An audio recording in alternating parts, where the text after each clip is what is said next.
This is the magicwordpodcast.com.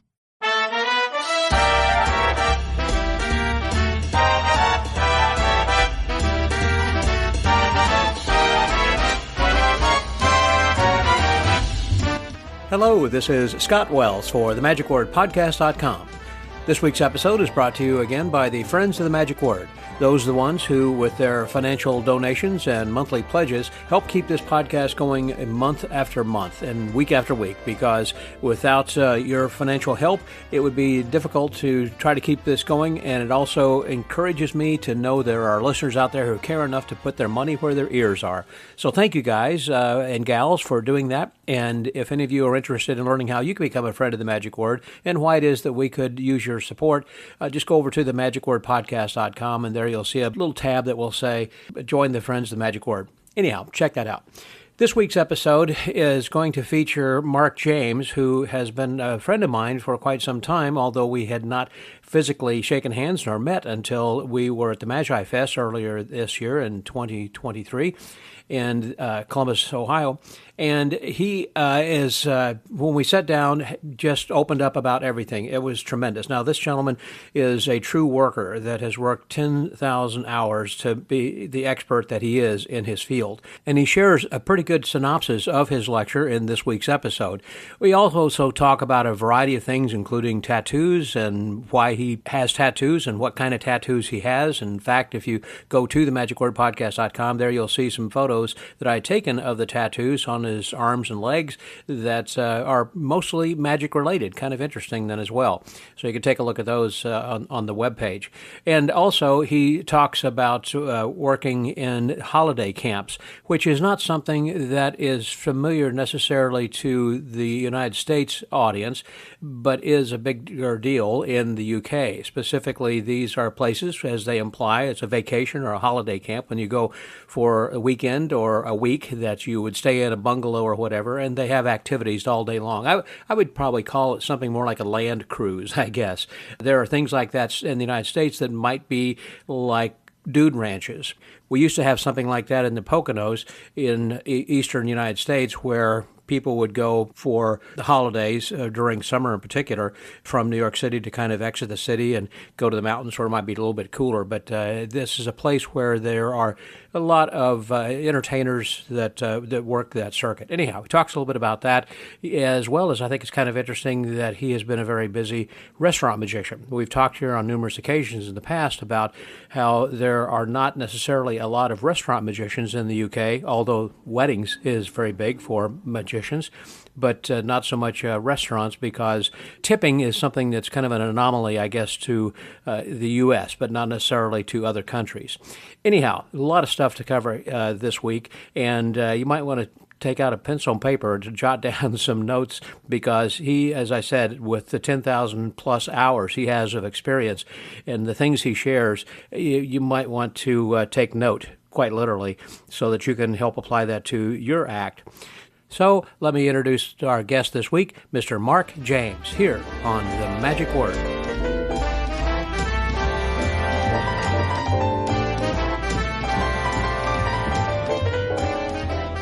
Today I'm with a Brit from across the pond. I always like saying that.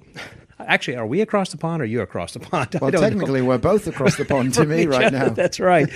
And this is someone who I have known for quite some time, and although we have just physically met and shaken hands and hugged each other, that I've known him for such a while, and we've talked before, and he's 37 now, and had been working cruise ships, and particularly in a lot of what they call holiday camps around the coast of England. He is from England, and he's over in the States then right now, and this, I believe, as we are speaking at the Magi Fest, this is your first convention in the United States, and so we're speaking here right now. Please welcome my guest, Mr. Mark James. Hey there, Mark. Hey, how's it going? I feel happy to be welcomed.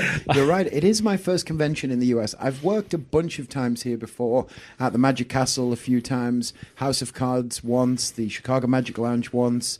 I did Penguin Live a couple of times, but as far as conventions go, yeah, this is my first time here, and the pressure to come here to do a convention is just on another level. Were you expecting this size of an audience? Well, I did. And I say there's 1,000 here for those who don't know. Yeah, I guess I guess if I was coming direct from home, having not performed at another convention a week ago, I probably would have expected it. But I did the session convention, which Vanishing Ink also run, and there were 500 people at that. And I guess I thought that they were identical. So when I turned up and I walked into the room, and of course I'm no stranger for performing for 1,000, 2,000, 3,000 people. It blew my mind that it was at a convention. You know, I walked into the performance room and I said, "These seats are not going to be full, are they? Are all these people going to come in?" And they said, "Yeah, it'll be pretty much full most of the time." And so that blew my mind. I didn't expect that it would be 1,000 people at a convention. And so on Friday night, was it Friday night? Friday night or it was Thursday night? Thursday night, yeah. I performed my full show, my current show, which is called Instant Magic. I performed that for that room of 1,000 magicians, and it was just, I think aside from, I lectured at Blackpool in 2016, and they are the two most magicians I ever performed for at a single time, and so it felt pretty crazy. But what I will say, comparative, Blackpool is a great convention, but it's such a mixed crowd of Europeans, and there's a bunch of, Brits, but then there's some Americans too. The audiences are huge, but here the warmth is something quite different. The audience, yeah, it's much more like performing for a regular crowd here in that it's magicians, but it feels like a regular audience. There's a real warmth and laughing at the jokes, and it's like we're quite cynical, aren't we, magicians as a rule? And you can feel that a lot of the time at standard lectures and at other conventions. But all I can say about this one is it's just been so warm. I mean, the weather's been terrible, but the warmth of the audience has been wonderful. I wonder if that has to do with the culture and the language barrier. Perhaps particularly in Blackpool, I know there are different people, as you said, who are European, who have English as a second or third language, and so they might even have interpreters who are interpreting your English into German or Italian or something over there then as well. My point being is perhaps they don't get the immediacy of some of the jokes and everything. So there might be a cultural difference as opposed to everybody speaking English here, obviously. I think that's definitely a thing, although, as they often say, the UK and America are two places separated by a common language. Common language, yeah. And of course I found that out in my show when I had a huge thing come on the screen that said, "Take out your phone and turn on the torch," and everyone said, "What the hell is a torch?" And someone shouted, "You mean flashlight?" And I said, "Well, it's called English, but fine, I'll apologize. Yeah, the flashlight." So, and I had that a lot in my lecture today, switching between the two vocabularies. And my best friend is a guy called Taylor Hughes, who a lot of people will know. He's from California, and I speak to him every day. And so I do kind of have an American vocabulary that I slip into when I talk to him, but flashlight just slipped right by me. and even you hadn't changed that on the slide. I hadn't changed it on the slide yet, and I do a date prediction, and I remembered to switch around the format because, of course, in the UK we would say the 26th of August would be 26/1, 2023, whereas here, of course, it's 1/26, 2023, and so I remembered to switch everything around so that I predicted the date as Americans would expect it, but I just didn't. And it's in the same trick. I just didn't catch the flashlight torch because, of course, here a torch means a burning steak or something like that. Right. That reminds me, there was a thing in David Berglis's book that was some sort of a magic square or something. I'd forgotten, but it had to do with dates, and it was in the English format. Yeah. And Banachek and I were over many years ago for Blackpool, and we had lunch with David Berglis. We got his book, and as we were coming back, Banachek spent the entirety of the flight working out how to do this in an American style. So he did. Well, the trick that I did predicting the date is actually in the American format. It's way better because for the whole of January, the first number is going to be 1. And that's huge when you're predicting a 6 or 7 digit number. If the first number, if the total number is going to be 1 million, then tomorrow it's going to be 2 million. Whereas when I do it, when I do it, it's 1 million, then 2 million, then 3, then 4. And by the time I get to the end of the month, the first number is 31 or 28 or something like that. Right. Whereas for here, you have a whole month where the first number is 1. Then a whole month where the first number is 2, and it's only the last 3 months of the year where you end up with a 2-digit thing to worry about. So actually, it's way more dependable doing it in the American format if you're predicting the date and you're using mathematical techniques or apps or anything like that. I wish that the British way was flipped around now. Well, that is an excellent trick, and I've seen a couple of the magicians do that as well, coming right down and saying, and the last thing is the time, look at your watch, and it's exactly to the minute. That is obviously a commercial effect. Whose is that? It's a commercial effect, but it's not one that I'm talking about right now. Okay, yes. It's going to be really well known soon, though. Okay. It's coming out, but while nobody knows about it, I'm enjoying keeping that secret. The secrecy of it. Yeah. It is a great one because a lot of people who were in the audience I was talking with us later said, completely fooled me. There are a few things, obviously cups and ball, or chop cup and some other things. It's chop cup. Yeah. Your presentation is stellar. I mean, Thank you. as you said, that you have more than 10,000 hours of flight time with that. In fact, I was talking with someone else who was saying, I remember seeing this on YouTube when he was young. He must have been a teenager or something. Oh yeah, at the time when the first time that video went online, it was part of a DVD set that I did for RSVP Productions, run by Russ Stevens in the UK. Okay. And it was the first time magicians ever saw me do anything, and it was a close-up magic DVD. Mm-hmm. And it came off the back of I was working for Wayne Dobson on his stand at Blackpool, demonstrating for him because I worked permanently for Mark Mason. I was an employee in his magic store because you lived in Blackpool. Because I lived in Blackpool, yeah. And actually, I lived in Blackpool because I wanted to work in Mark's magic store. Those two things came together at the same time. And the problem with working for Mark Mason at a magic convention is that nobody wants to see someone who isn't Mark Mason. I was going to say, they don't see Mark James, they see Mark Mason. Yeah, You're halfway there, but you don't have the Mason part. That's it. Along with, I think Paul Richards and Mark Mason are just the two most incredible demonstrators of magic that we have, alive today. Mm-hmm. And Mark has such a huge personality and way that he demonstrates that if someone comes to the stall and I demonstrate the tricks, they're going to be disappointed because they want him. They come for that experience too, and he's so funny. So there was never any reason for me to work for Mark at the convention, even though I worked in his store. But Mark said, why don't you help Wayne out? Like Wayne needs, some assistance at the convention demonstrating. So I did.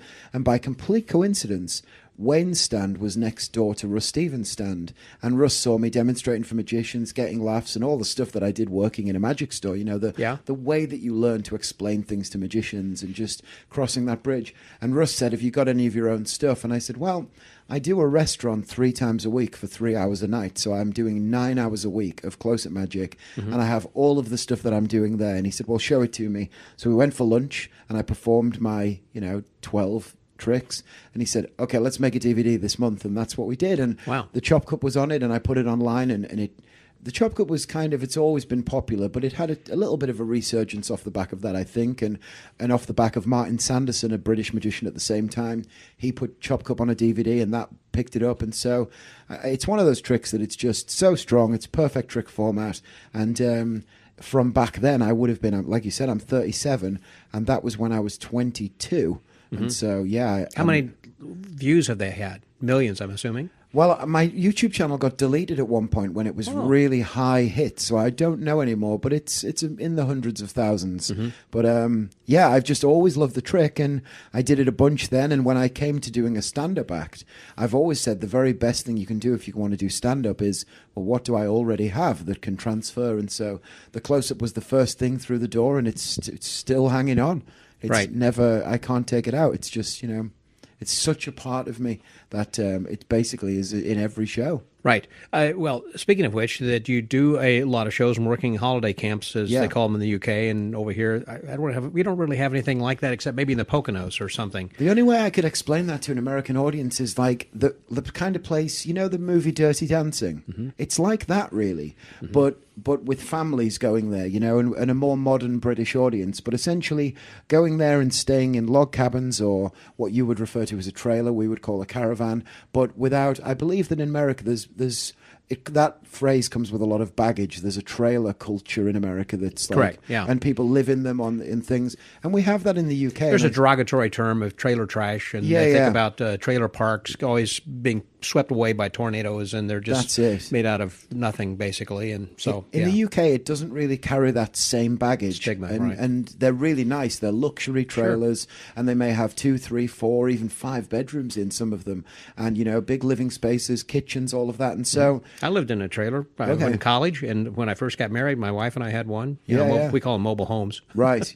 Well, these are that, but they're static. They're drilled into the ground. Yeah. And so they never move, but they are really nice. And you'll get an area, a seaside town, like Blackpool, for instance, may, dotted around the coast, have even 3 or 4 of these. One seaside town might have 3 or 4 of these. And so people will go, and one of these places will have 500 of these trailers on it. Wow. But what it will also have is a complex, which has got a swimming pool, it has arcades, an ice cream parlor, 5 or 6 restaurants. But the main thing it will have is a theater space. But the theater space, it's cabaret seating. People will sit around circular tables and all of that in a huge, maybe 1,000-seat room, but with circular tables. And they can go in there during the day and see kids' activities. They might do painting, pottery, or they might do games and things.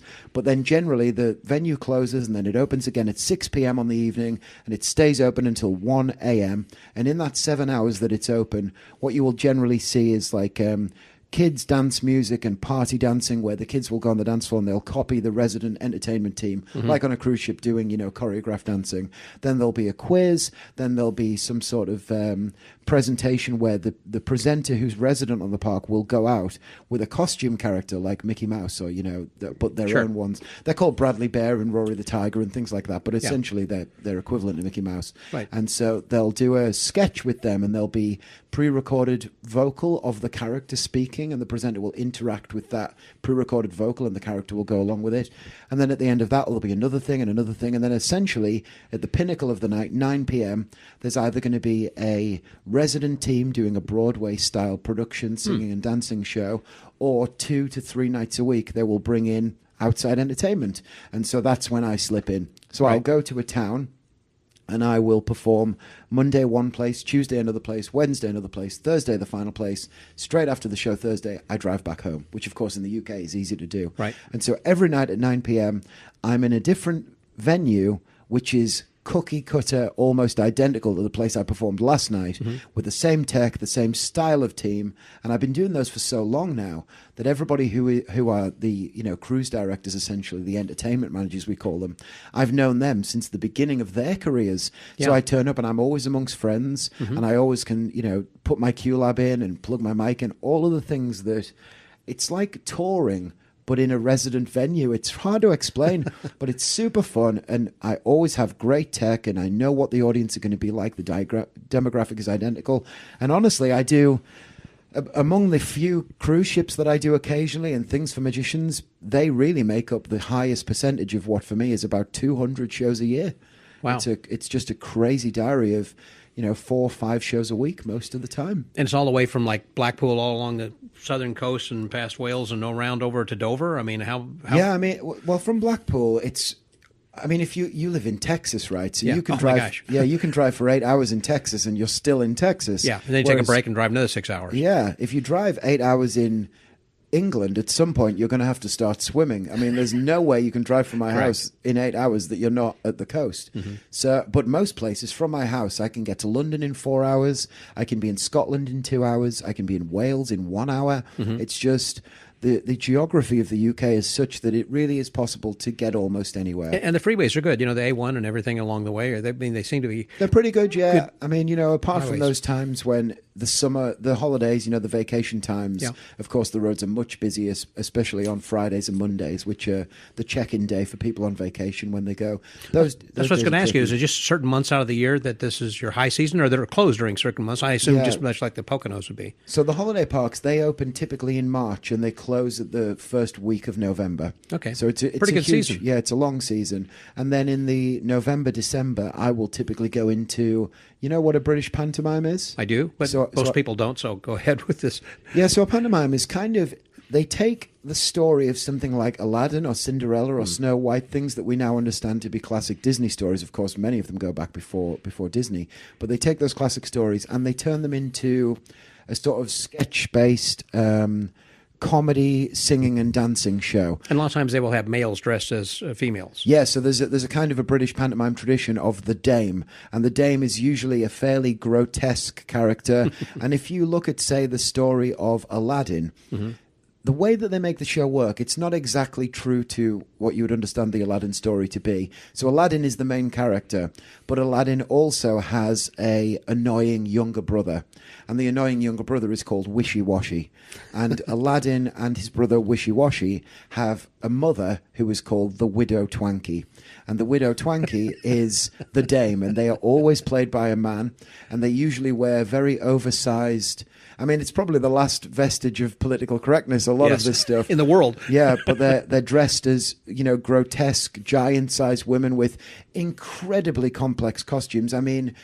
I did that show once, and the Widow Twankey, she basically runs a laundrette. She runs a laundry. Okay. And that's the family business, so to speak. And the plot of the show will be that Aladdin spots the Princess Jasmine at some point and wants to be in love with her. But he's being chased by a police officer who is another comedy character throughout the show. And his brother... Wishy-Washy, which is the character I typically play, they're the only character in the show that speaks directly to the audience the whole time. Okay. So what would happen in the show is that I would come out on stage and say, "Watch your kids," and I would have some sort of, maybe I would have a puppet. I've done it before. I've had a puppet of a dragon, and I would say, "This is my best friend. He's a dragon," and I would do some jokes, and I would say, "I'm going to leave him over here at the side of the stage, but if anybody goes near him, you let me know. You shout wishy-washy, and I'll come running out." And that becomes a device that helps a lot of the show along. Right. So maybe the police officer will walk out and he'll look at the audience and say, "What are you horrible lot doing?" and do some jokes and things like that.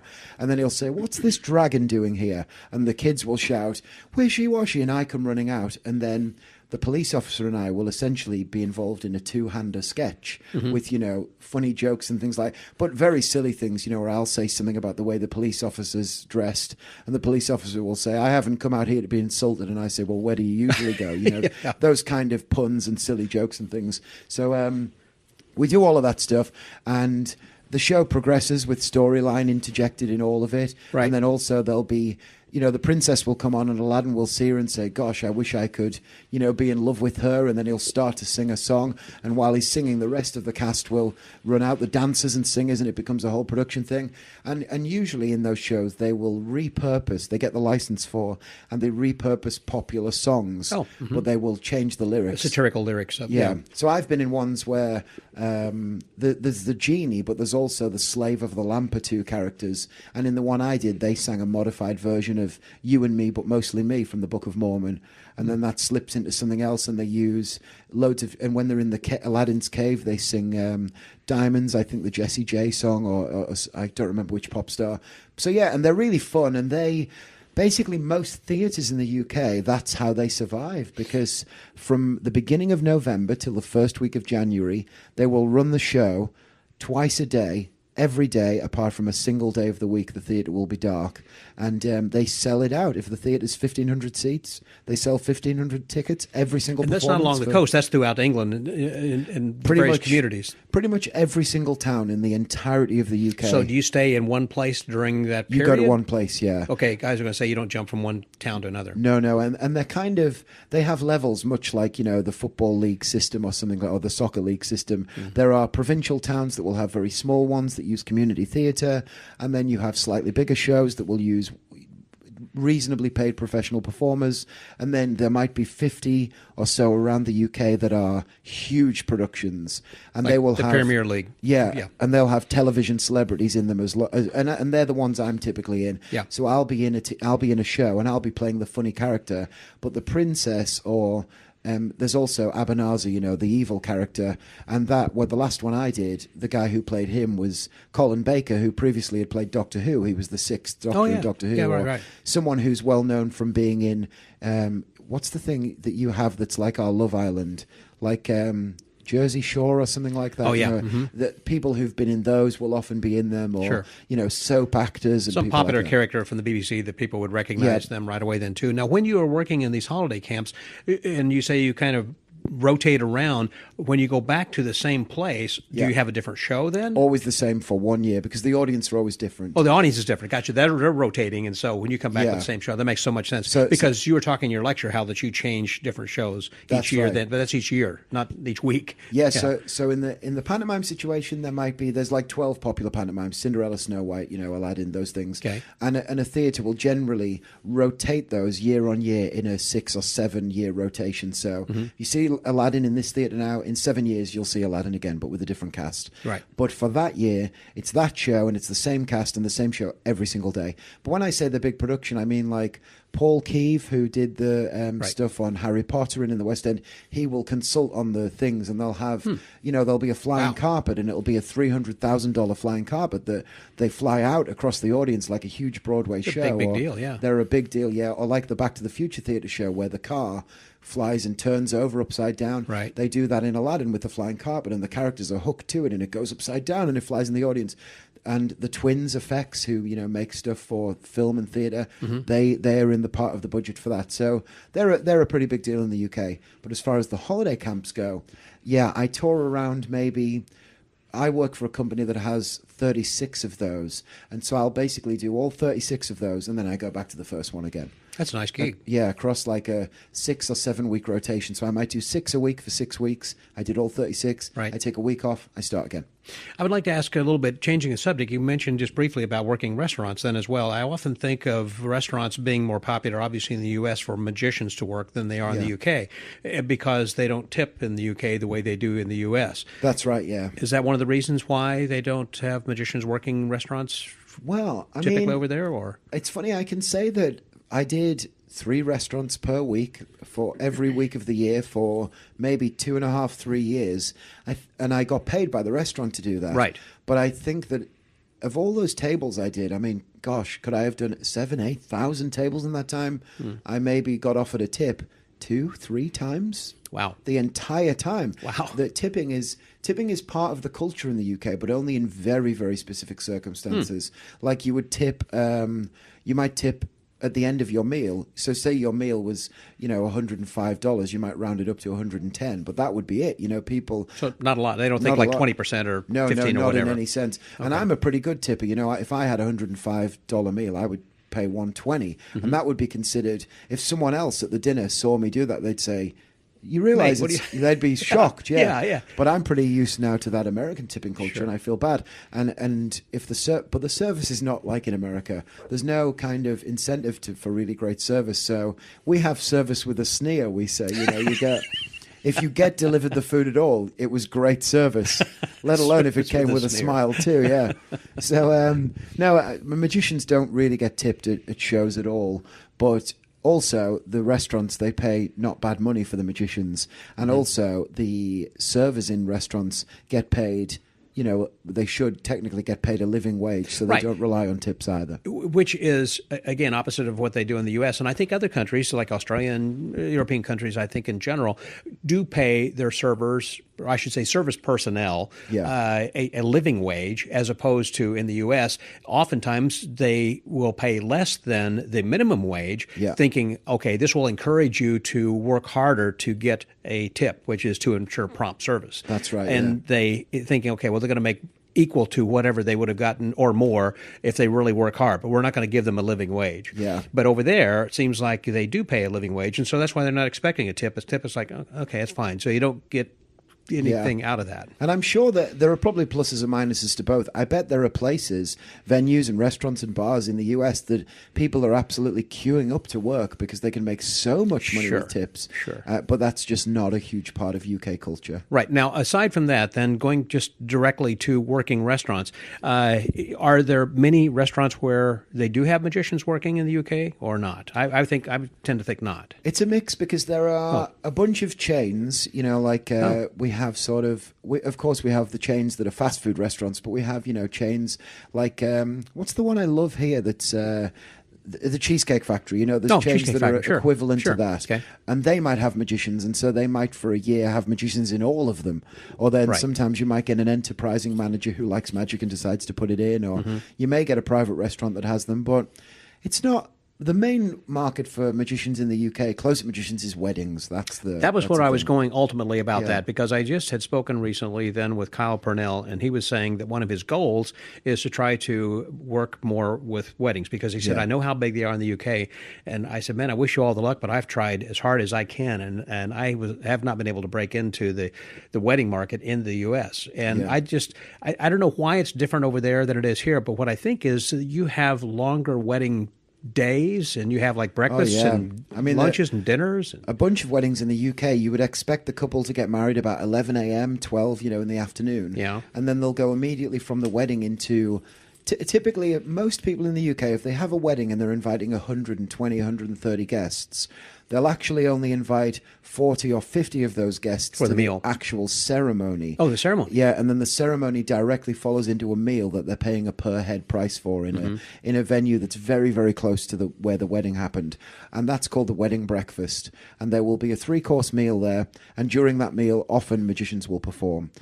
Or they will have the wedding breakfast, and then there'll be a 2-hour period between the evening entertainment beginning, when all of the other guests will join.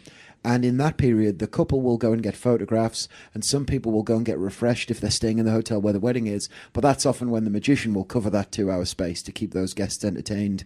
And then the evening event will start, and that's when everybody comes. And that's just a typical disco party with a band. And and it's hard to do magic when you've got that loud music playing, of course. Very difficult, yeah. But I've heard of some magicians, again, doing the same wedding twice in the same day. It's like, we're going to do the breakfast, and then we're going to come back then later. Yeah, it's becoming really popular now. There's a guy in the UK who's really bringing this alive called Paul Martin, and he has a wedding course, and he sells it to people that he teaches them how to become an integral part of the entire wedding day. He's the MC essentially. So quite often when you're doing a wedding, and I haven't done one for 10 years, so it's probably changed, but when you're doing a wedding, there'll also be what we call a toastmaster. Sure. And they will kind of be the person who introduces the next segment of things. But more and more now, magicians are taking over that role too, to increase, their value. And so they'll do magic during the wedding breakfast, but then they'll also do magic in the interim, and then they'll perform for the evening guests too. And sometimes that will involve a short cabaret spot as well. And a lot of the guys who are doing that are quadrupling their fee to be there the whole day. Right. But they're cutting their travel, and of course they're not performing the entire day. They're performing, and then they're having a 3-hour break, and then they're performing, and they're having a 2-hour break. And so they're going to one venue and spending the whole day and selling that for a couple of $1,000s for the day, I guess, when a typical wedding fee is less than that in the UK. But if you're selling yourself for the whole day, then they do pretty well. Well, I am curious, do they charge by the hour or by the event over there? By the event, typically, yeah. And what's typical? I mean, you're talking like 500 pounds or 100 pounds? I mean, what's reasonable over there for an event? Just say one. Yeah, I honestly don't know that I know that, because, like I said, my best friend, Taylor Hughes, lives in California. And when we talk about the fees that he charges for corporate events, often he can do an event for what I might make in a couple of months, really, like events here. It varies, I know, from place to place. If he's going to, because he does a lot of event hosting as well, so if he says like, I'm going to Dallas to host a 4-day conference, and I go, is it a good gig? And he'll tell me the money, and I'm like... That's got to buy a car. Insane, yeah. But then he also is like, well, our health insurance is $2,000 a month, and the mortgage or the rents, and so everything costs so much. The cost of living here is way higher because, of course, in the UK we don't have health insurance; it's free. Healthcare is free, and the rents are so much lower. And but your taxes are higher.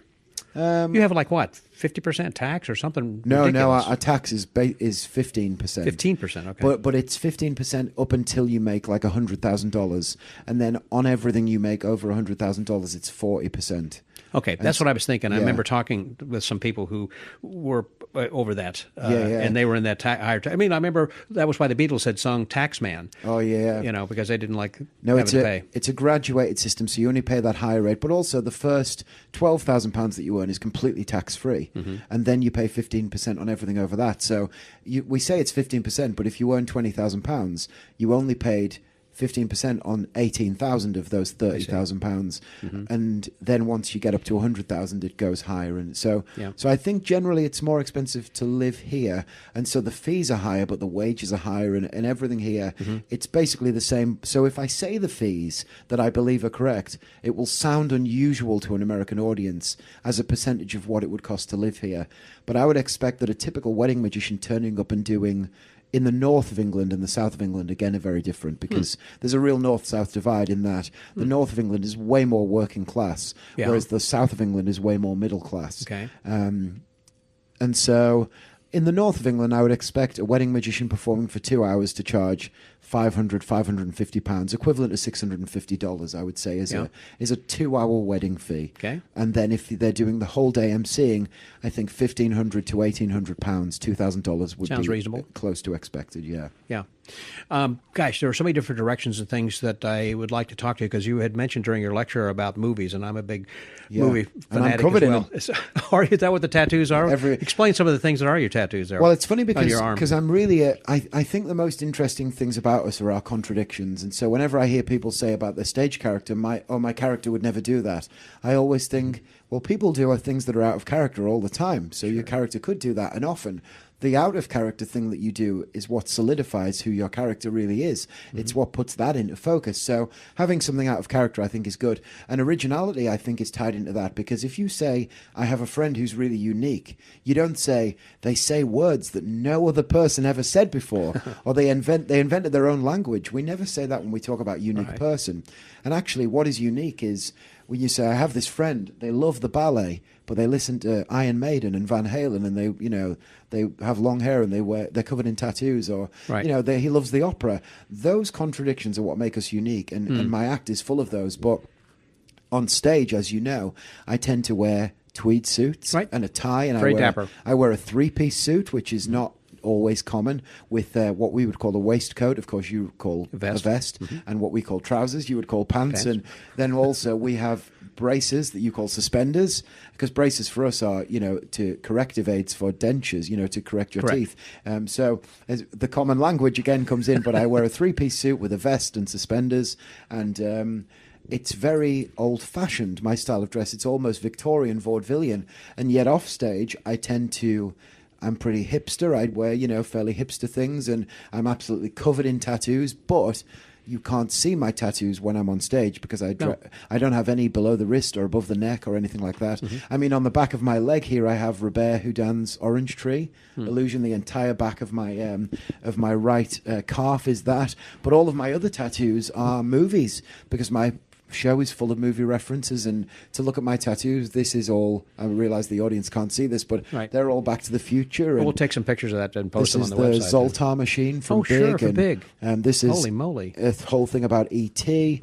And then I have a Harry Potter tattoo here that says Always, and Scream, and Beetlejuice, and all of those things, and The Goonies, and Stand By Me, and all of this. So I'm just covered anything from Alfred Hitchcock, because you had mentioned that was one of your... The Alfred Hitchcock thing is something that, because it's such a big influence in my life and I love it so much, I've basically been saving this whole big space around here, and it's going to come on here. So I'm going to get a huge Alfred Hitchcock tattoo that basically comprises all of his movies in a single thing. So that's taking work. But generally, I mean, I'm pretty... Maybe with a knife stabbing a bird. Yeah, that's the thing. And I'm not hugely sort of... when people get tattoos, they freak out about the permanence of it. I mean, I have these 3 Stranger Things tattoos on my arm here in this space. Genuinely, what happened was I was getting this tattoo, a Silence of the Lambs moth, and it's quite big on the inside of my forearm.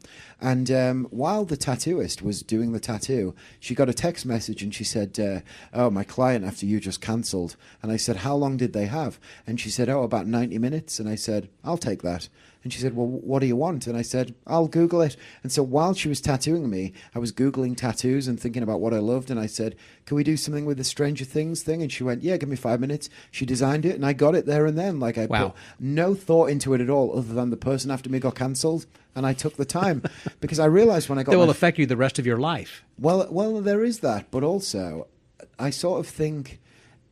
When you grow old, people go, oh, what if you regret that when you're older? But you regret that you stood up too much when you're old. You regret that maybe you listened to too much loud music or sat close to... Being older is about the things that you regret and learning not to regret them. I think that's growth. And so there are tattoos that I have that I love. There are tattoos that I love that I could not...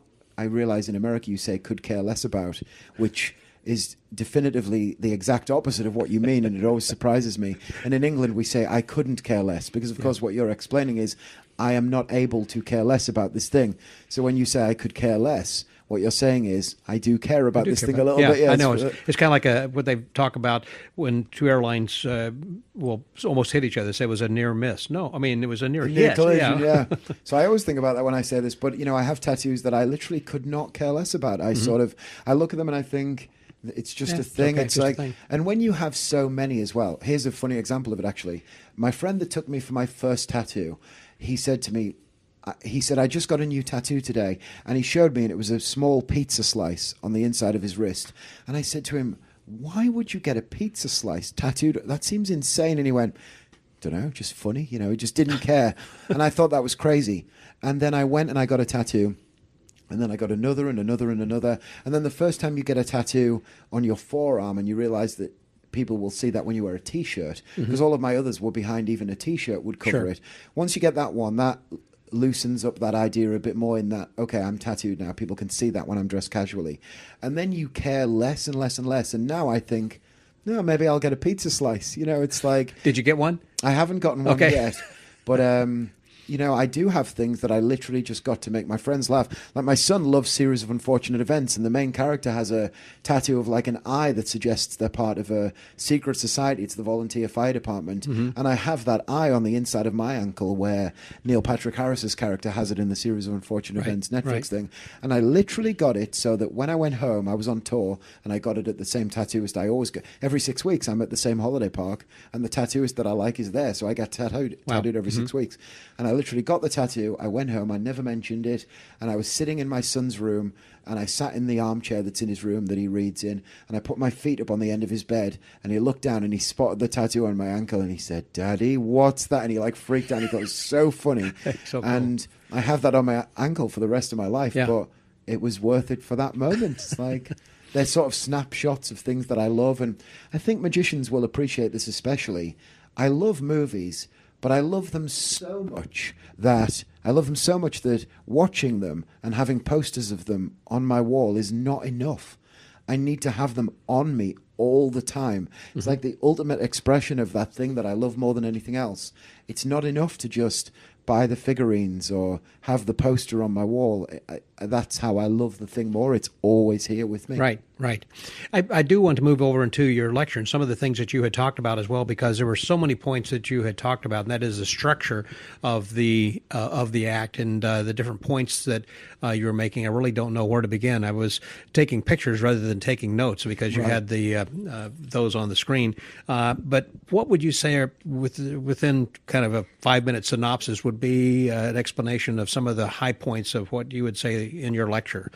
If people wanted to book your lecture, if you were going to be doing something, what would be kind of an elevator pitch? What are you talking about? Well, the lecture that you saw me do at this convention, I suppose, is slightly different to the lecture that I would give at a Magic Society. Yeah. Because typically at a Magic Society, what I know is that, I learned this from Mark Mason, there are real things that magicians want, and learning magic is very low down the list actually at a lecture. What they really want is to go have a great time, be really entertained by somebody who's a good performer and is going to make them laugh, and to see some things that they can integrate into the magic that they're already doing, or to be inspired to learn a different style of magic that they're not already doing. The one thing that you really cannot do at a lecture is watch a perform. I mean, when's the last time that you bought a DVD, you watched it a single time, and then you were able to perform that trick? It's just not possible. And so seeing a guy at a lecture who's teaching 10 things, trying to retain the information from one to the degree that you can go and actualize it, I just think it's impossible. So I don't even try to do that.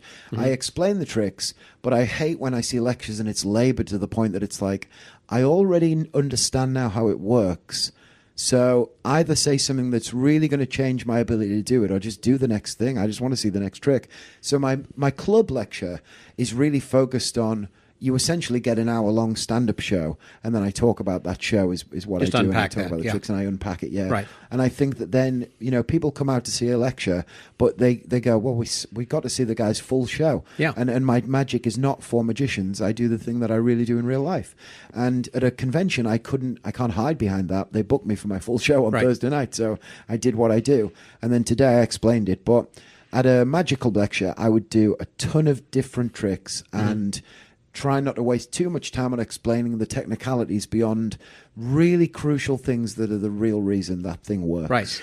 There was something also during the lecture, though, that you were talking about how that it had changed your life. I believe it's something that Jerry Seinfeld had said. Was that right? Or? Oh, there's a few things. I mean, Jerry Seinfeld's thing of writing comedy, he says what you want to do is if you've got a joke that's 10 words and it's getting a huge laugh, work out how to say it in 9. And if that still gets the same size laugh, do it in 8. And if you tell it in 7 and the laugh drops, put that 8th word back in and you got the perfect joke. Right. But the thing I think you're referring to is the thing that Rob Zabrecki said to me. That was it. Yeah. Yes, thank you. I was working at, one of the things on my lecture is like the 5 rules to create your own show. And basically they are embrace problems and have an idea that you really believe in. Because when you come up against a problem in a routine, if you give up at that point, you'll be joining 50% of people who also gave up. But if you keep going, you already left half the people who tried behind. Wow. And if you encounter another problem, then you keep going, you left 70% of people behind. And if you encounter 10 problems in a routine, it's a pain, but when you get to the finish line, you're the only person there. And it doesn't matter how fast you finished. It's the only time in a race that it doesn't matter how fast you finish. It only matters that you finish. And so if you get to the finish line and you look around, you're the only person at the finish line or the top of the mountain or whatever it is. And really, originality a lot of the time is perseverance. You've got to be the only person who is willing to put up with the problems. So I always say to people, instead of being put off by problems, you should really embrace them. Because whenever you encounter a problem, it's like, great. That's way fewer people that are going to try and do this thing. So that's rule number 1. It's not a race against time. It's a race to finish. It's a race against your own willingness to keep going. Yeah, okay. And to Good advice. To not be put off. And then the other rules are things like trust yourself but hire professionals because, we're not as talented as we'd like to believe. And with the exception of Lin-Manuel Miranda, if you go to a Broadway show, the person who's singing in that show, they didn't paint the set or choose the costumes or any of that stuff. Whereas magicians, we paint the set, we choose the costumes, we write the lines, we build the props, we do everything. We sell the tickets. Yeah, and if you want to compete really, truly in the creative space, you can't really do it alone. Not if you want to compete on a high level. It's impossible. Right. There are so few people who can do that. Even Derren Brown, who, for my money, is the greatest performer in the history of our mystery genre. He has a huge team of creatives and people that he leans on. Sure. And that's how you get great. So that's one of the rules.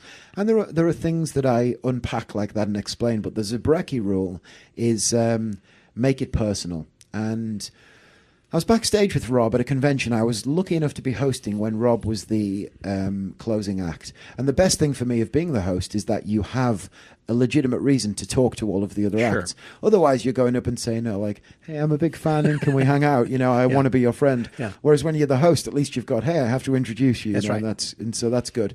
And so I was lucky enough to know Rob already, actually. I'd met him at the Magic Castle. He actually brought Jason Sudeikis to my show at the Castle. Wow. I don't know if he, hey, well, let's go and see this British guy, but they happened to be in my show at the Castle. And so Rob and I became friends through that, and we, contacted a few times. But Rob and I share a love of silent movies and Harold Lloyd and The Shining and loads of things like that. So I was backstage talking to Rob, and I said, what made you pick that particular track? It's really unusual. And he said, it's just a song I always loved. And I said, so why that and not something else? And he said, well, if you fill your show with things that you genuinely love, you never have to fake your enthusiasm. And I thought, gosh, that's good. And I took that, and immediately my cigar box juggling that I do, I took those cigar boxes and I wood stained them all to be slightly different colors, and I put the masking tape on them, was all different colors. So they looked like genuine cigar boxes, because all cigar boxes, you can't help the fact that they're the same shape and size. That's you need that for the trick to work. Right. But the aesthetics of them, typically they all look the same, so I wanted to make them all look different. And then beyond that, I started putting fragile stickers on them, or travel stickers, or things that made them look like they'd been shipped, and sent through airports. And then I got all of the logos from my previous shows, and I got them engraved with a laser engraver by this guy. And so all of my cigar boxes, from a distance, it looks like the Cigar Box Company brand, but actually it's previous show logos. And I realize now that I don't just love those props, I'm in love with those props because they're my own history.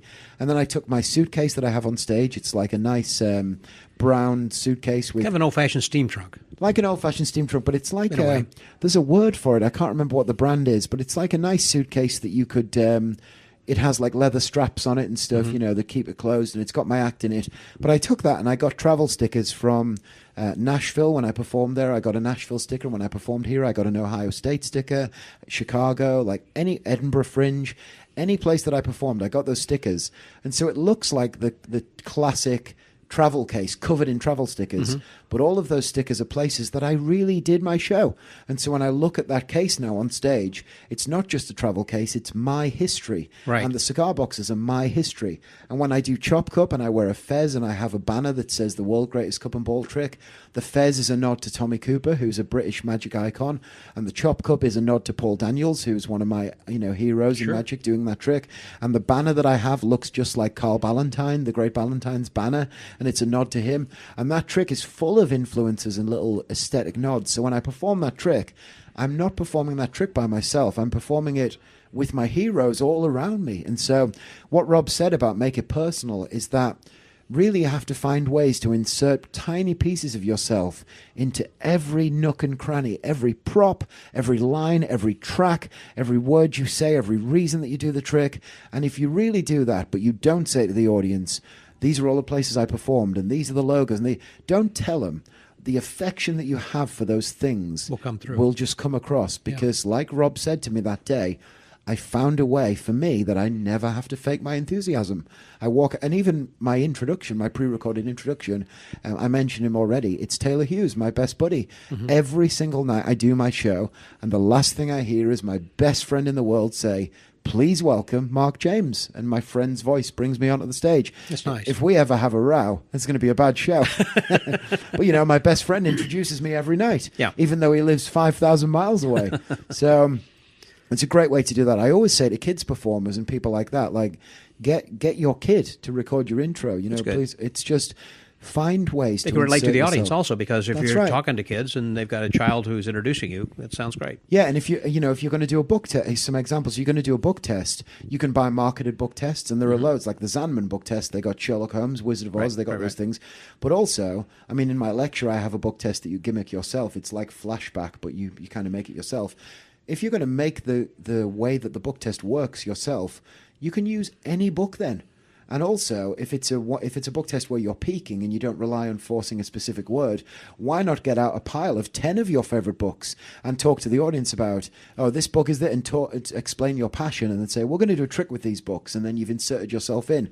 If you need to select members of the audience, throwing a Frisbee is very corporate, but throwing out a Mickey Mouse plush teddy that you've had since you were 6 years old, immediately now that's way more personal. Throwing out, a soft plushie of Buzz Lightyear or Woody or something that has, or maybe like, my kid had this their whole life, and that we always took it on vacation with us, and they carried around, and then they went off to university and they left it behind. And I realized that it wasn't their security blanket, it was mine, so here it is, but, something like some way to insert some real story that tells the audience something about you. Every single part of your show should be another way to take a layer off the onion.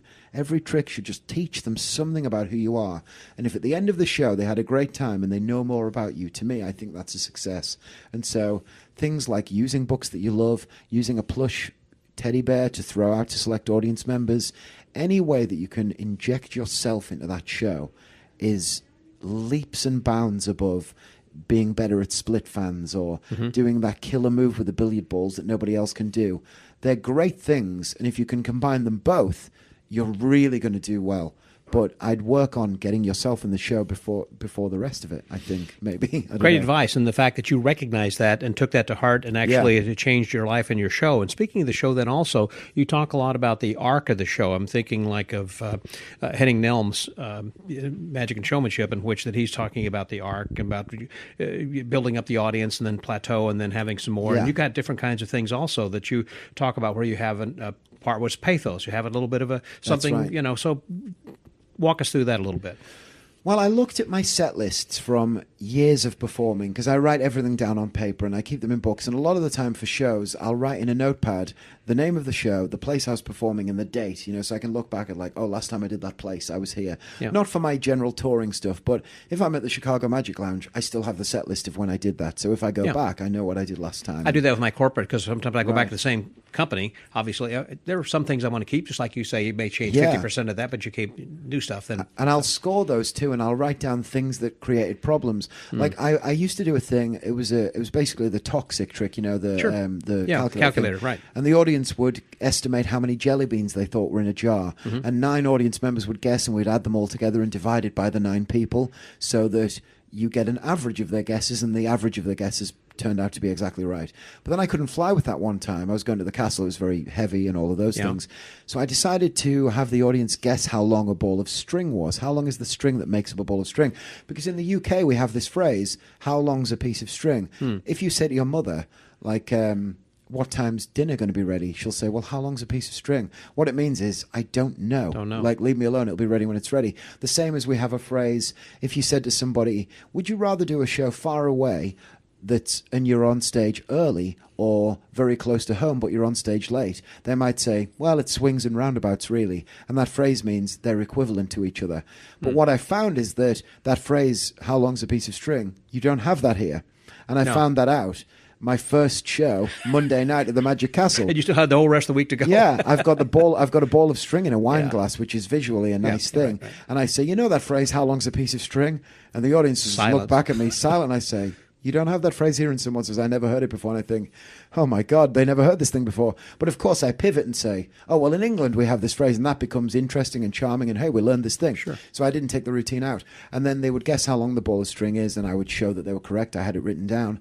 And then later in the show, a playing card from a multiple selection went missing, and I would say, ask me where the playing card is. And they said, where's the final card? And I would say, well, how long's a piece of string? And they go, oh my God, and the final card is inside of the ball of string. They're gasping at that point. Yeah, so it becomes an impossible location as well. So I did that, but on that set list from the Magic Castle, I write down, Americans do not have this phrase, and I score the routine 8 out of 10. So next time I'm going back, I think, well, I had a 9 out of 10 thing and a 6 out, so I won't do the thing I thought was 6 out of 10, and so I keep the lists for that reason. But one of the things that I noticed when I would look back at all of those lists is that even though the tricks changed, what I was trying to accomplish with that trick stayed the same. And I realized that my show, the roller coaster, is always identical. The tricks, the aesthetic of the roller coaster is different, but the roller coaster itself, the actual track, is always the same. The highs and lows are in the same places. And I did a podcast myself called Talking Shtick, and I interviewed magicians very technically about their performance. I watched their show, the whole hour of it, and then I dissected it forensically with them, asking them questions about it. And it's only on Spotify now because I took down the hosting, but Spotify, they hold on to stuff themselves, so it still exists there, thankfully. But what I realized when I looked at their shows is that any performer who's been doing stand-up for a long time, they pretty much followed the rules that I'd found myself by accident. And essentially, you have an attention-getting trick. Right. Then you have a legitimacy prover. Then you have something that brings the audience inside of the show. Then you have a way for them to join in. Then a palate cleanser. Then a pathos. Then your best trick. Then you tell them how they can find you online. Then you do your biggest personality piece, but that isn't going to blow their minds to the point that they can't clap at the end.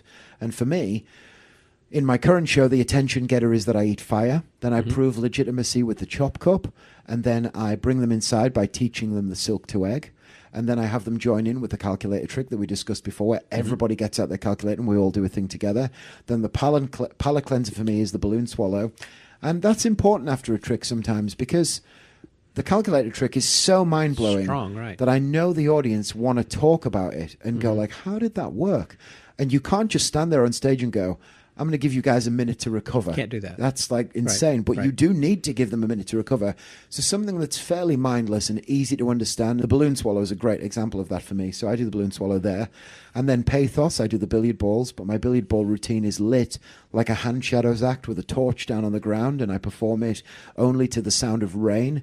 And I intro it by saying, in the Benson book, Benson used to say, this next piece is called Psychopathic Suite for Piano and Triangle. And I always thought that was a really funny way to introduce a routine. That sounds like something Rob Zabriskie would say. Right. And I read that and I was thinking, oh, I'd like to do something like that. So actually I took it and I say, this next piece is called, I used to have a much longer intro and it was needless. I'd say, this next piece is called When I Grow Up, I Want to Be a Magician. It takes place on a rainy night in my bedroom when I was 8 years old. And then thunderclaps boom in suddenly, and the sound of rain, and the screen behind me is like a very dark window with rain dripping down it. And then I bring out a torch and I shine it around the audience, and I say, when I was a kid, I wanted to be a magician, but I didn't have cool props or a big stage or an audience like you guys.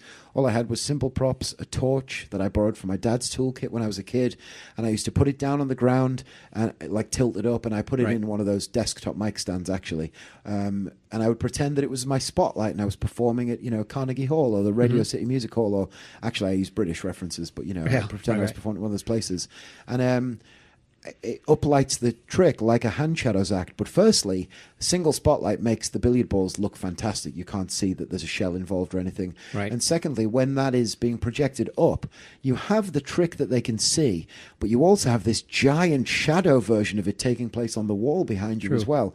And it makes the trick look huge. And so I started performing that like that, and that's kind of pathos. Then I do my Rubik's Cube routine, which is what I think is the most magically strong trick in the show.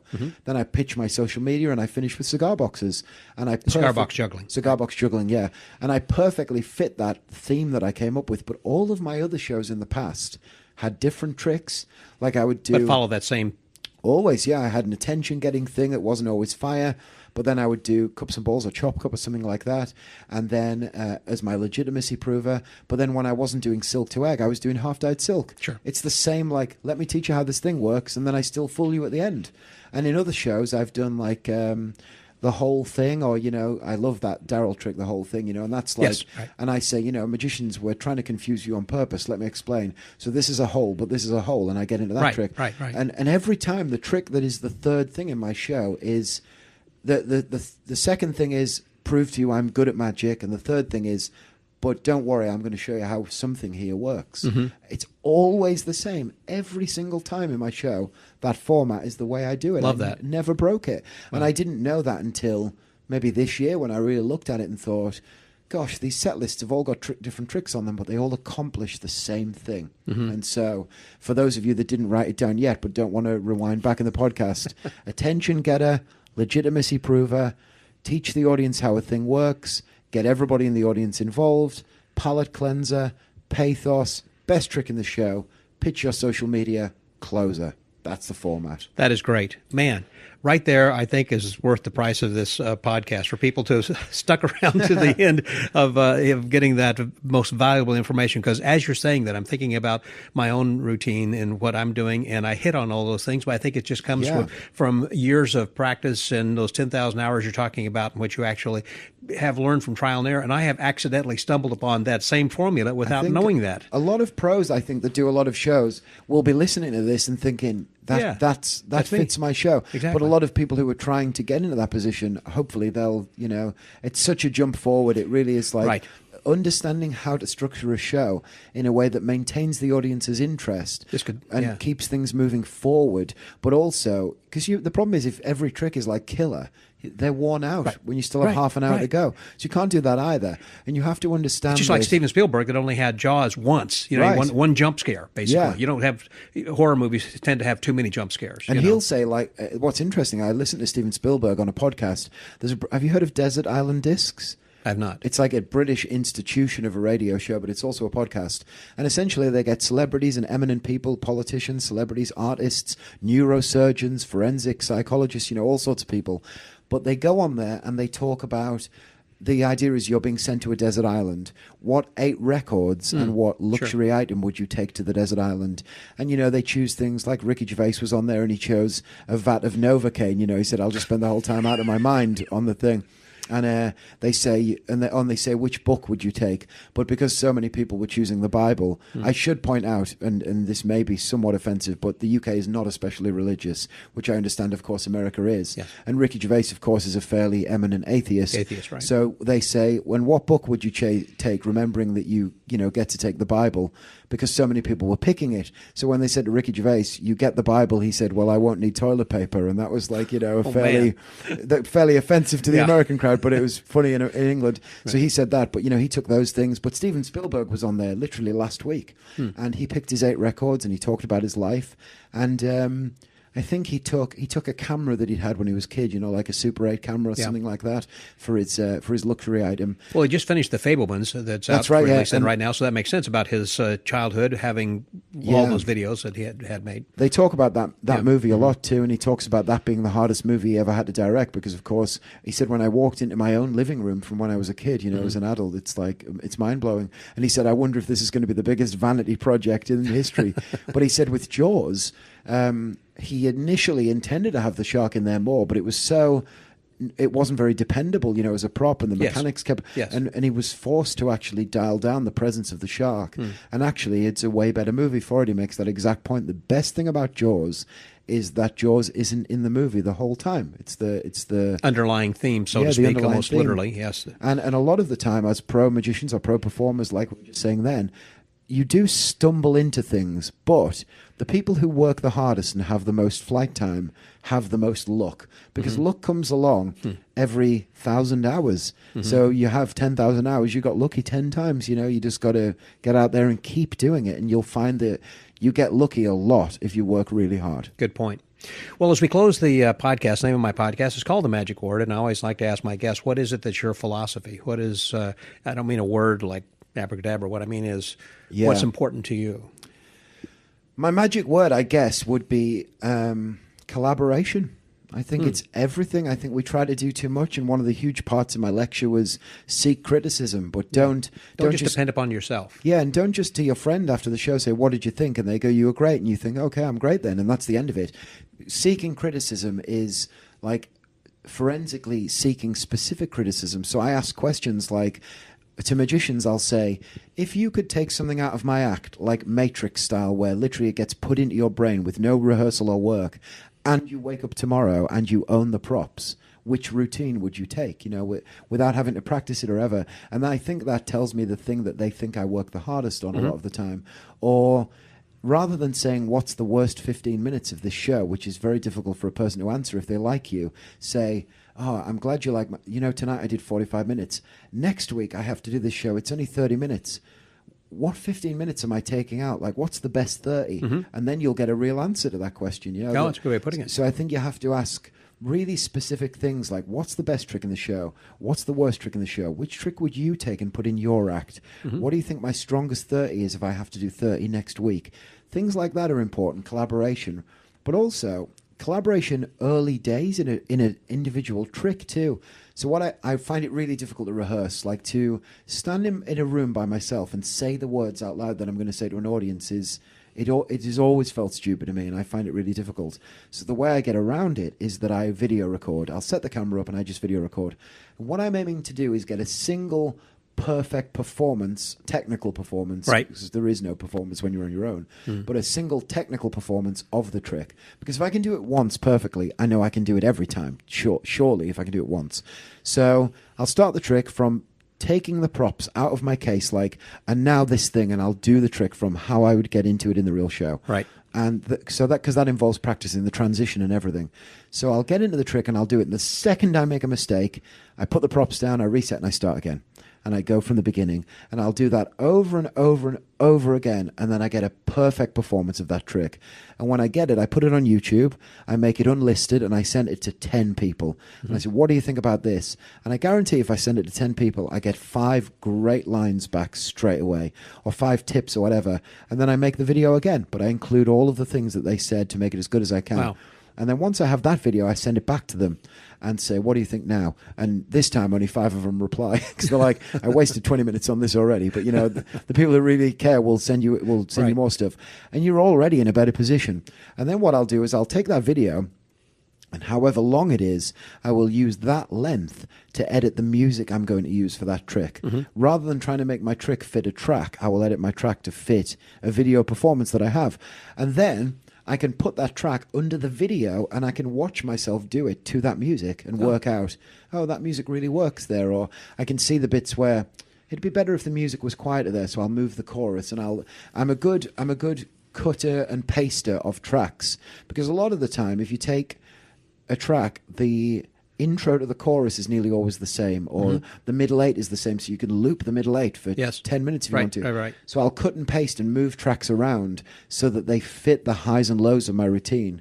and then I'll start to practice the routine to that track. And then the two things will fall into lockstep, and you'll have noticed in my show, every one of my routines, even if I interact with the audience, finishes exactly on the last beat of the music, because I put it together in what I think is a more rounded way to create the routines. And so that way I don't have a routine that I'm stretching out to 5 minutes when it's only 4 to last that song. And also I don't, I'd rather see a show with 10 tricks in that are 5 minutes each than see a trick with 4 tricks in that a show with 4 tricks in that are 12 minutes each. I like a magic show with a lot of stuff in it. I think the audience do too. Yeah. I think they want to see a bunch of different things. And I hate when I hear performers say, I just bought this new wand, I get 6 minutes out of it, and I think I would hate to see your show.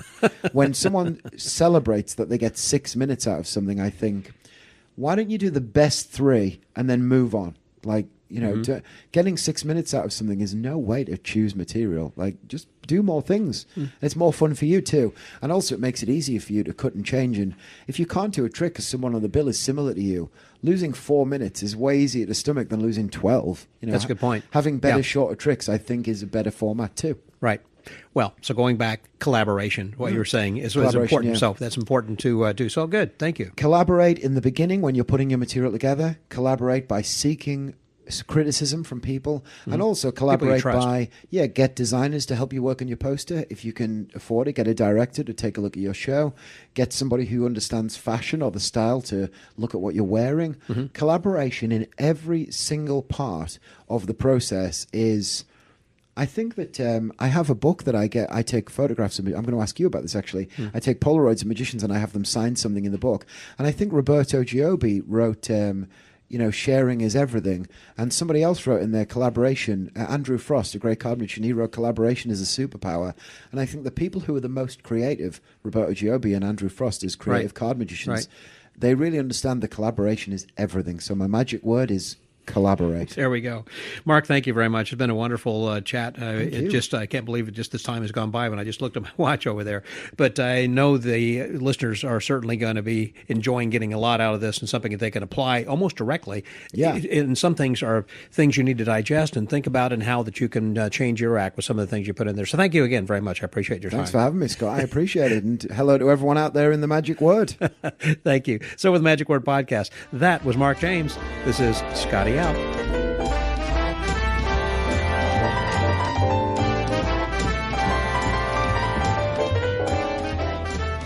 Wow, was that tremendous or what? What a full episode. As I suggested early on, you might want to go back actually and re-listen to that, or I hope you took some notes. If you did overlook that one little part where he was saying, these are some of the points of my show and how I structure it, I did post that on the website. So if you go to themagicwordpodcast.com, there you will see that in an outline form with each of those bullet points.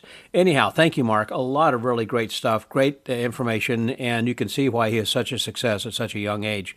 And I want to thank each and every one of you for coming back here from week to week and listening. And also, I want to encourage you, if you would please, to do us a favor. You can actually go to whatever podcast platform that you use to listen to these podcasts and give us a 5-star rating with some nice comments. If it's iTunes or Google Play or wherever it is, I'm sure there is a feature there where you can leave a review. And in particular, if you do use iTunes, that helps us grow the podcast and exposes us to a wider audience then as well. So thank you guys very much in advance for taking that little bit of time in your day to go off and give us, again, a 5-star rating and nice comments. And also, if you have not subscribed to the pod letter, please be sure and do that, so this way you know who's going to be coming up from week to week. And whenever we have contests, you are the first to know that then as well. So until next week, stay well, get booked, and remember to trust in those around you to help collaborate on making your act much better. This is Scotty out.